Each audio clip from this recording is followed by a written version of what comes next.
Aloha. 28 अप्रैल 1988 की बात है। हवाई में एक खूबसूरत दिन। अलोहा एयरलाइंस फ्लाइट 243 एक बोइंग 737 एक छोटी सी उड़ान के लिए तैयार था। हीलो से होनोलुलु एकदम आसान सी यात्रा। पैसेंजर्स और क्रू को क्या पता था कि ये उनकी जिंदगी की सबसे खतरनाक उड़ान होने वाली है। ये कोई भरा हुआ जंबो जेट नहीं था, बल्कि एक बोइंग 737 था।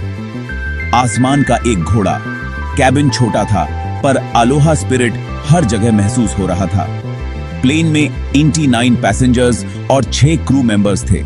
सब एक नॉर्मल फ्लाइट की उम्मीद में थे, लेकिन अंदर ही अंदर एक खतरा छुपा हुआ था।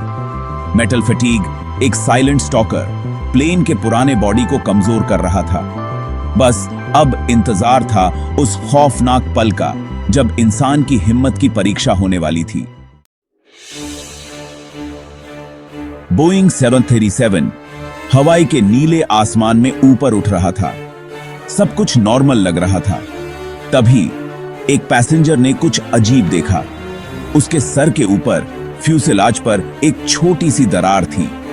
ये एक हेयरलाइन फ्रैक्चर थी, जिसे देखना मुश्किल था, लेकिन यह बहुत बड़े खतरे का संकेत था। दरार की बात फ्लाइट अटेंडेंट तक पहुंची। उसने तुरंत पायलट्स को बताया, लेकिन तब तक प्लेन 44,000 फीट की ऊंचाई पर पहुंच चुका था। हवा पतली थी और तापमान बहुत कम। वापस जाने का कोई रास्ता नहीं था। जो होना था वो होकर रहेगा। क्रू बस आगे बढ़ सकता था, अच्छे की उम्मीद और बुरे के लिए तैयार। पैसेंजर्स इस खतरे से बेखबर अपनी खूबसूरत यात्रा का आनंद ले रहे थे, लेकिन समय कम होता जा रहा था। मेटल में आवाज आ रही थी। मेटल फटीग का दानव जागने वाला था। और तभी वो हुआ। एक बहुत बड़ी आवाज के साथ शांत उड़ान में भूचाल आ गया। फ्यूजलाज का एक हिस्सा फट गया।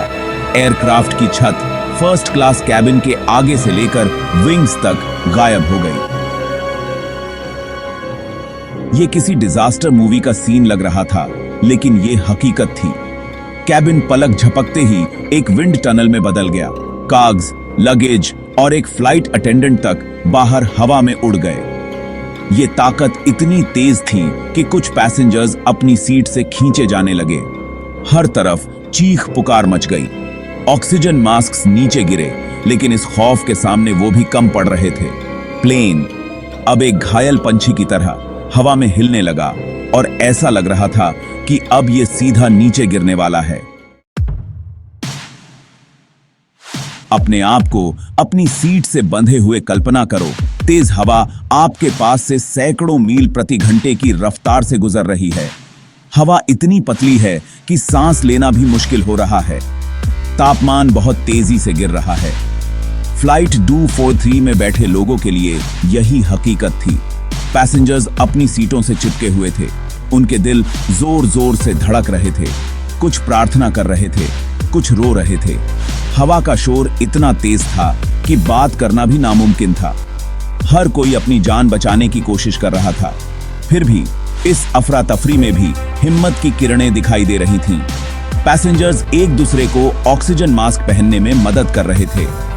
फ्लाइट अटेंडेंट्स अपने डर के बावजूद घबराए हुए यात्रियों को शांत करने की कोशिश कर रही थीं। वे जानती थीं कि बचने के लिए कुछ हद तक शांति बनाए रखना बहुत जरूरी है। Section 5 Heroes of the Storm Schornstheimer and Tompkins take control. Cockpit में कैप्टन रॉबर्ट शॉर्नस्टाइमर और फर्स्ट ऑफिसर मीमी टॉम्किंस अपनी और सबकी जान बचाने के लिए संघर्ष कर रहे थे। अचानक हुए डीकंप्रेशन ने उनके ज्यादातर इंस्ट्रूमेंट्स खराब कर दिए थे। कंट्रोल्स काम नहीं कर रहे थे। शोर बहुत तेज था। शॉर्नस्टाइमर, एक अनुभवी पायलट जिनके पास लोहे के जैसा जिगरा था, कंट्रोल से जूझ रहे थे और प्लेन को संतुलित करने की पूरी कोशिश कर रहे थे। टॉम्किंस, जिनकी आवाज इस अफरा तफरी में भी शांत थी, इमरजेंसी प्रोसीजर्स शुरू कर दी। वे एक टीम थे जो इस मुसीबत में एक साथ थे। उनकी ट्रेनिंग काम आई। वे जानते थे कि हर सेकंड कीमती है।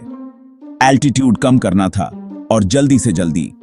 उन्हें प्लेन को वापस मोटी हवा में ले जाना था, जहां वे कंट्रोल हासिल कर सकें और इमरजेंसी लैंडिंग की कोशिश कर सकें। लेकिन फ्यूसलाज के बिना हवा का रेजिस्टेंस बहुत ज्यादा था, जिससे यह काम बहुत खतरनाक हो गया था। Section 6, a calculated gamble, the desperate descent into Maui. Schornstheimer, जिनके चेहरे पर चिंता साफ दिखाई दे रही थी, ने प्लेन को नीचे उतारना शुरू किया। वे जानते थे कि वे जितनी जल्दी नीचे उतरेंगे, उनके बचने के चांस उतने ही ज्यादा होंगे। लेकिन वे यह भी जानते थे कि बहुत तेजी से नीचे उतरने से प्लेन टुकड़े टुकड़े हो सकता है। यह एक बहुत ही नाजुक स्थिति थी। 79 लोगों की जिंदगी दांव पर लगी थी। टॉमकिंस, जिनकी नजर इंस्ट्रूमेंट्स पर थी, शॉन्सथाइमर को जरूरी जानकारी दे रही थी। वे उनकी लाइफलाइन थी, सच्चे अर्थों में उनकी को पायलट। वे छोटे छोटे वाक्यों में बात कर रहे थे। उनकी आवाजों से उनके तनाव का पता चल रहा था। माउई का द्वीप, जहां उन्हें जाना था, दूर से दिखाई दे रहा था, लेकिन वहां पहुंचने के लिए उन्हें टर्बुलेंट एयर से गुजरना पड़ता, जो कि एक सही सलामत प्लेन के लिए भी बहुत मुश्किल काम था। मिनट घंटों की तरह लग रहे थे, जबकि खराब हालत वाला 737 रनवे की सुरक्षा की ओर बढ़ रहा था। Section 7, touchdown on borrowed time, the wheels किस द रनवे। कहलुई एयरपोर्ट का रनवे दिखाई देने लगा। मुसीबत के बीच ये उम्मीद की किरण थी, लेकिन ये मुश्किल अभी खत्म नहीं हुई थी। बिना छत वाले प्लेन को, जिसका कंट्रोल भी पूरी तरह से काम नहीं कर रहा था, उतारना एक ऐसा काम था जिसकी कल्पना भी नहीं की जा सकती थी। शॉन्सथाइमर, जिनके हाथ कंट्रोल्स पर जमे हुए थे, प्लेन को रनवे की तरफ ले गए। वे हवा से जूझ रहे थे, टर्बुलेंस से लड़ रहे थे और चाहते थे कि प्लेन बस कुछ सेकंड और टिका रहे। टॉमकिंस, जिनकी आवाज कॉकपिट में शांति बनाए हुए थी, एयर स्पीड और एल्टीट्यूड बता रही थी। फिर टायरों की चीखा तो की